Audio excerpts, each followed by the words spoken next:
Shalom, Akyam. I want to give all praise and glory unto Yahweh, Ba'ashem, Yahushai, Ba'ashem, Rakah Kodash.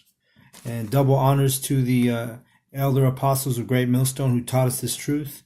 And I want to acknowledge the brothers out there in the streets pushing this truth with sincerity. So I was watching this Netflix documentary. It's done by, I believe, CNN. And what it is it's like a documentary based on the 70s, 80s, and 90s. I was watching the 70s, and through the Spirit, when you in this truth, you start to realize a lot of things you never realized before, because you're looking at everything with a spiritual eye. So one of the things that jumped out was basically these TV shows, what they call in the 70s, they used to call them programs. And the reason why they call them programs is because that's literally what they were made and set out to do. They were to program the mindset of the people who were watching them. All right. So, I'm going to play a few of these clips. And all together, it's about 5 minutes long. So bear with me. Watch it because it's edifying. But I'm going to start out with this scripture really quick. It's going to be Psalms 83 and 2. They have taken crafty counsel against thy people and consulted against thy hidden ones. The hidden ones are the Israelites, all right? And why are we hidden? We're hidden because we lost who we were. We don't know our nationality anymore. The brothers that are in this truth have came into remembrance. We remember now. We know who we are. But the majority of the people are still, like I said, the hidden ones. They don't know who they are as a people. Okay, they think they're different races that the so-called white man has called them, like so-called blacks, so-called Native Americans, so-called Hispanics. Those are not races. Those are made-up races by the so-called white man. We're Israelites. So the hidden ones are the Israelites. They have said, "Come and let us cut them off from being a nation, that the name of Israel may be no more in remembrance. For they have consulted together with one consent. They are confederate against thee." Starting out with the tabernacles of Edom, the Ishmaelites, the Moab, the Hagarenes. So all of those nations, and it keeps going. There's basically all the heathen nations are named off on this chapter. But, like I'm saying, they took us away from our remembrance of who we are. They cut us off from being a nation. So like I said, the scriptures have, prophecy. It's prophecy from all the way from Genesis all the way to Revelation. Okay. So I got a lot to cover. So I'm going to actually just start playing this video. And like I said, I'm going to play the video first, and then I'm going to go into the scriptures and kind of break it down, all of these issues and these programming that they were doing in the 70s when the television really got popular in the 70s, okay? And they immediately started putting their subliminal agenda, towards the people. And we'll explain in further detail, but I'm going to play the video.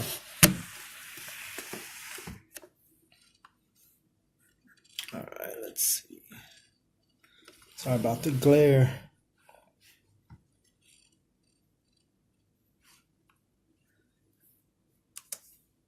Oh man, let's see. Hopefully that didn't mess it up.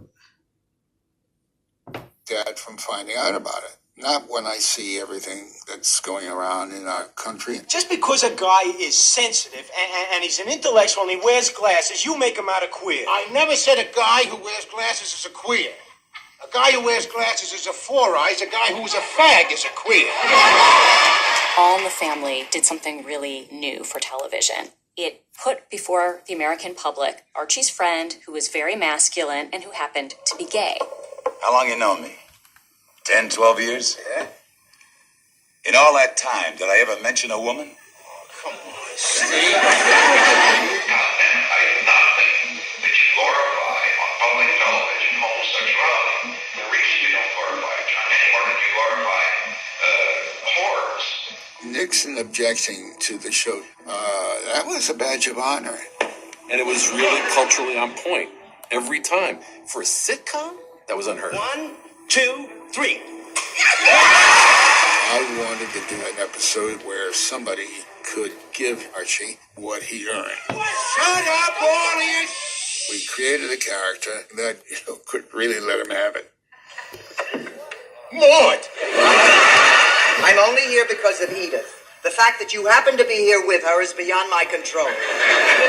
Like any other freak of nature. Before that show was off the air, Fred Silverman was on the telephone with me saying, "There's a show in that woman." Hello? No, this is not Mr. Findlay. It's Mrs. Findlay. Yeah, Mr. Findlay has a much higher voice. Now get your coat and come on. What makes you think you can order me around like that, Henry? You my wife. That gives me the right. When he says wife, he means possession. So what, Maud? You told me 100 times you want to feel possessed. Walter Findlay, I never said that standing up, and you know it. Norman Lear and Bud Yorkin really turned the spin-off series into an art form. Norman Lear hates to hear it called the Lear Factory. All his series come out of this building, allowing Lear to move from show to show like a dervish. Good Times was like, holy smokes, there's black people on TV. There'd never been a complete black family on TV before with the father. What made it so unique and universal was that we have the same problems in our household, and we do not live in the projects in Chicago. Dynamite! You want to worry your head about nothing, go on and do it. But we got $32 in the shoebox, and I got another $6 right here in my pocket. You worked all night and all they paid you was $6? There were a lot of folks who were not happy with the show. The Black Panthers were very upset. When Huey Newton came to see me, the big complaint was, why can't we see a black man that's doing better than that? The Jeffersons had started as neighbors of Archie Bunker. Don't call me hunky. Why are you so sensitive all of a sudden? How would you like it if I called you nigger? You call me nigger. That's well worse than honky. You're right. Nothing's worse than honky except being married to one. Norman Lear set the stage for other shows in the 70s that just brought gravitas to television. What are you staring at? I was just thinking, I'd bring my neighbor's kids over here. This place is better than the zoo.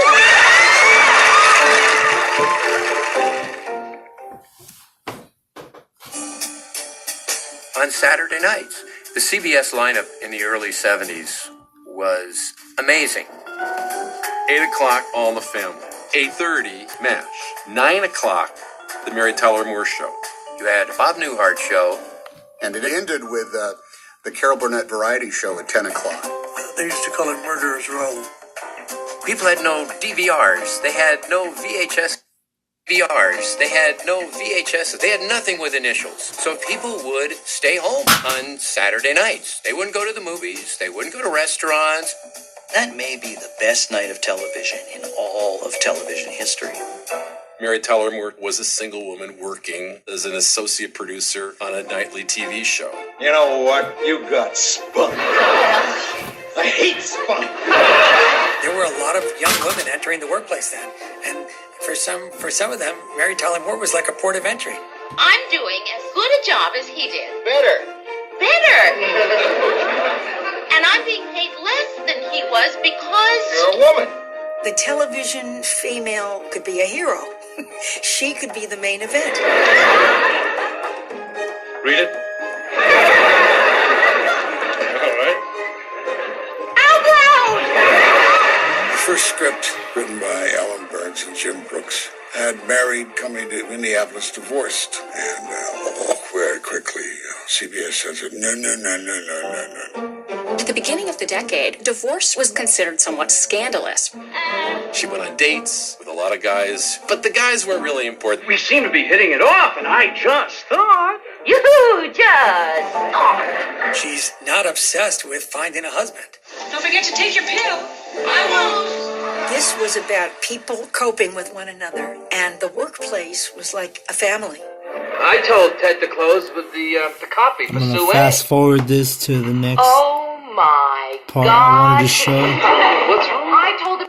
Make a new feature on WJM, Dining Out with Sue Ann Nibbin.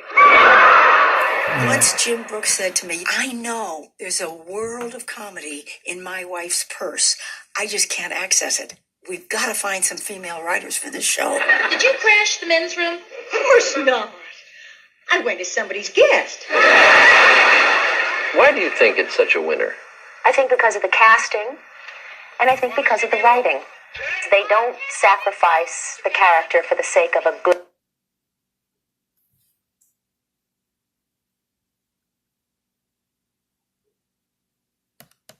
So like, yeah.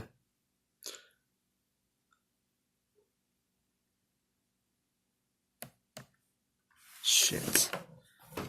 Hang on a second.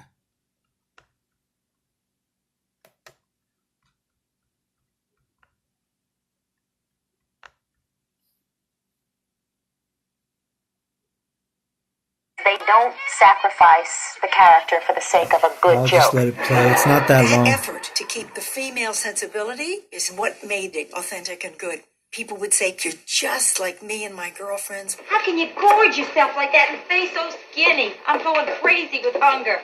Well, eat something. I can't. I gotta lose 10 pounds by 8:30. Freddie Silverman, head of the network at the time, said, Valerie, listen, I'm going to spin you off. And I thought, oh my God, I'm fired. Because spin-off is a term that was originated in the 70s. If we're going to start living together, we got to tell each other everything. Okay, Joe, I want to be married. Rhoda and Joel's wedding became a huge national event. 52 million people tuned in to see that.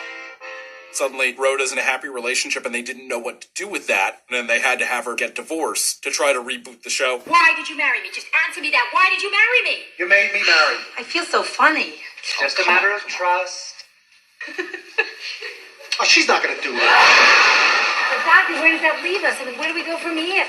That we'll have to discuss in future sessions. The 70s also had this therapeutic overlay. Hi, Bob. Oh, hi, Bob. Hi, Bob. Hello. Okay, so that's it on that. And then, basically, like the video had mentioned, this guy right here, he's the owner of, I don't know if it's CBS or what network it was, but his name is Norman Lear, and he's a damn devil. He's a Jewish guy. I looked him up on Wikipedia and realized, I had a hunch he was Jewish, and sure enough, when I looked him up, because he was basically the producer for all of those films, all those different sitcoms that had that propaganda and that mind control, if you will, that was changing the mindset of the people in America, not just the Israelites, because again, Esau, he don't care about his own people either, but his worst enemy is the Israelites. So they come out with these shows, but anyway, he's a devil, man. He's like 96 years old, and he's, believe it or not, he's still alive, but his name is Norman Lear, and I'm just gonna touch on what we watched there, and I'm gonna go ahead and close that out. But some of the things, I was noticing, because I started watching the documentary, I said, man, this mind control has been going on for a while. They have an agenda, right? And the first things I wanted to point out is, first it showed the guy, Archie Bunker, talking to his friend who was a homosexual, right? So, they're pushing, even in the 70s. I mean, this agenda they've had and this crafty counsel they've taken goes back to the scriptures, But the thing is, this was in the 70s when they were really able to push it, their agenda, their propaganda, the way they wanted the people to think, the masses to think. So they, they had that platform now at television, where they can manipulate the mind, if you will. So yeah, they pushed the effeminate man. There was a scene that I played where Sammy Davis Jr. he's in an episode of Archie Bunker, right? And he gives him a kiss on the cheek, And subliminally, if you just watch that clip or that movie, that show, you're not going to think much of it. But subliminally, there's things that are going on in your mind, right? And at that time, that's literally those devils, because they always want to hide who they are, right? They're never going to admit that they're the devil, but the so-called white man. But just that clip was a subliminal message sending them that vibration of, hey, black people, kiss the white man. He's not an enemy. Be his friend. You know what I mean? That's the agenda, right? They don't want you to know who they really are, because you gotta remember the slaves, the slaves who were in slavery, both Hispanic and so-called Hispanic and so-called black slaves. They knew who the enemy was. Our people now are so destroyed they don't know who the enemy is.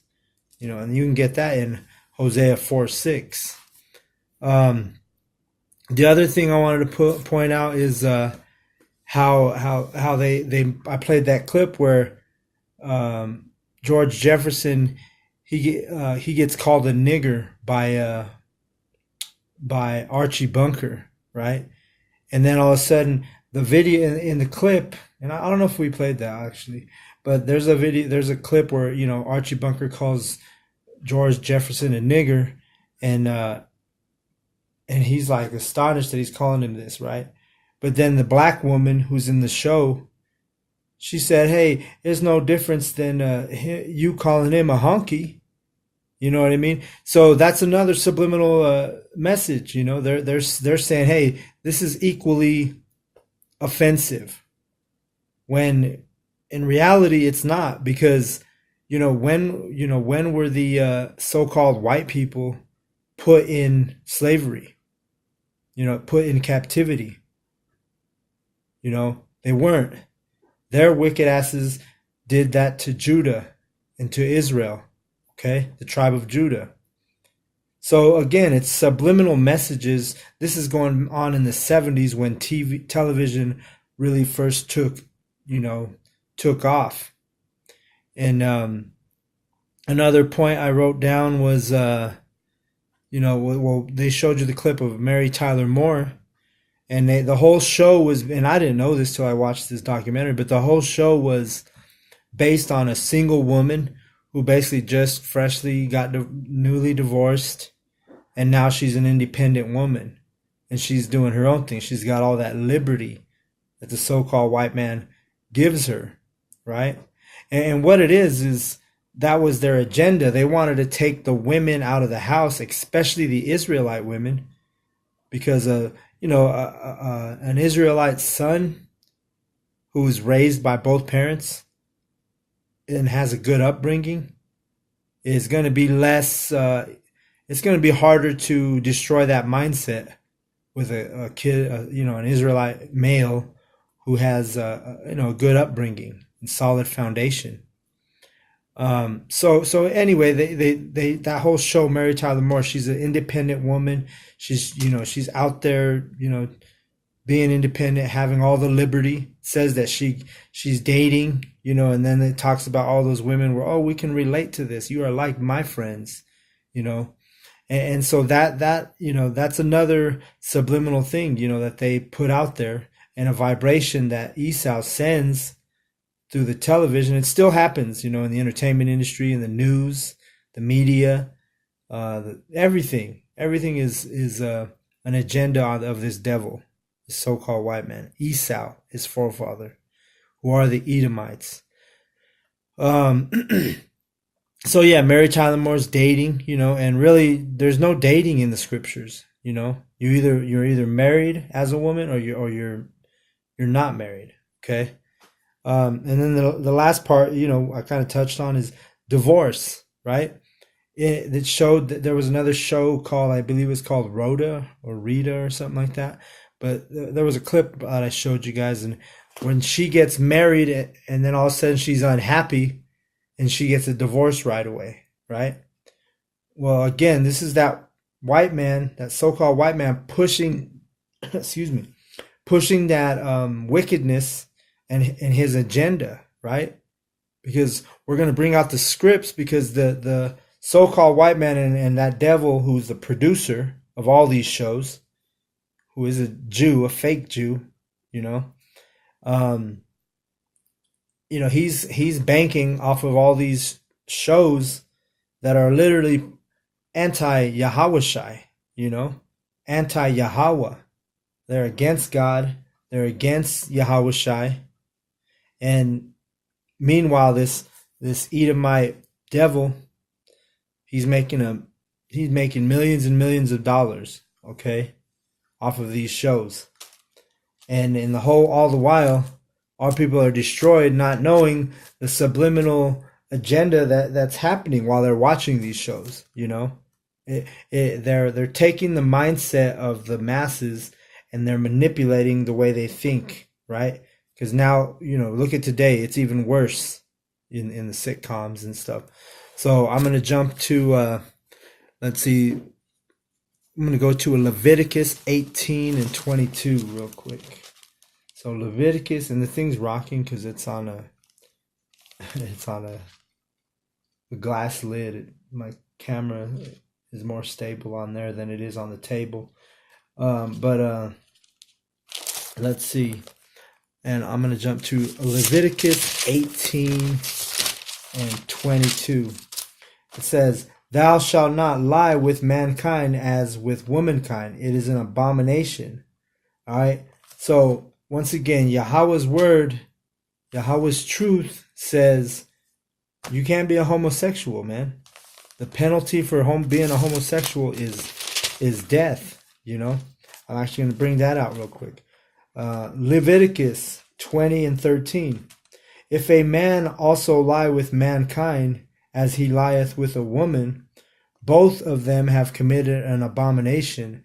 They shall surely be put to death, but their blood shall be upon them."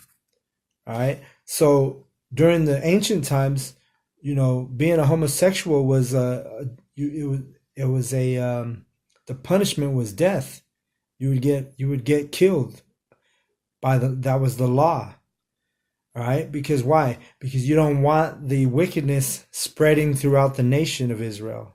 Right. That's why they had those strict laws. And now in America, Babylon, we have, it's all about liberty and freedom, free to do whatever the hell you want. That's why it has to get destroyed according to the scriptures. So that's on that one. Let me see. I'm going to jump to Deuteronomy 4 and 14 and 2 real quick. Let's see what that one said. Deuteronomy 14 and 2. And it reads, Deuteronomy 14 and 2. Oh, this one goes in line with the whole notion when they're saying that in that, I don't know if I played the clip or not, but it was where Archie Bunker called George Jefferson a nigger, right? And then the black woman stood up for Archie Bunker. Oh, it's no different than being called a honky. No, there's a big difference. Why? Because honkies were never oppressed. Edomites were never oppressed. All right. So there's a huge difference. All right. They were never treated like less than human, But what's that subliminal message saying? Hey, it's all the same. No, it's not. That's why, Edomites do need to be more careful with how they deal with Israelites, because they've been the oppressors since the beginning. Okay. Deuteronomy 14 and 2. "For thou art an holy people unto Yahweh thy power, and Yahweh hath chosen thee to be a peculiar people unto himself, above all nations that are upon the earth." Okay? So the Israelites are literally, according to the scriptures, we are a superior people to any of the heathen nations. Doesn't matter who you're talking about. Edomites, Moabites, Ishmaelites, all the heathen are below us, thus saith Yahweh. Okay? But you were never taught that in Christianity. You know, you're taught that all men are equal in Christianity, which is not true. I just read it. Okay? So this devil, you know, when he's out there putting his subliminal messages, he's keeping the Israelites in darkness. All right? They don't know the truth. Instead, they're destroyed. Instead, they're thinking, oh, it's just as bad to call a white person a hunky, you know, a so-called white person, as it is to call a so-called black person a nigger, you know? Which, no, it's different. You know, devil, you've been oppressing since Genesis. So get off of your idea that things are equal and it's a level playing field. No, it's not. I'm going to jump to Amos 3 and let's see, Amos 3 and 1.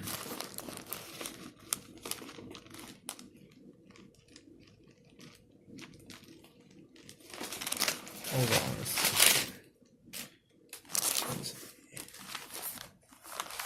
This is going to be out of the book of Amos 3 and 1. I'm almost there. Alright, so Amos 3 and did I say 1?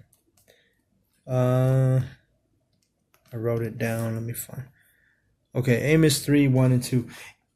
Hear this word that Yahweh has spoken against you, O children of Israel, against the whole family which I brought up from the land of Egypt, saying, You only have I known of all the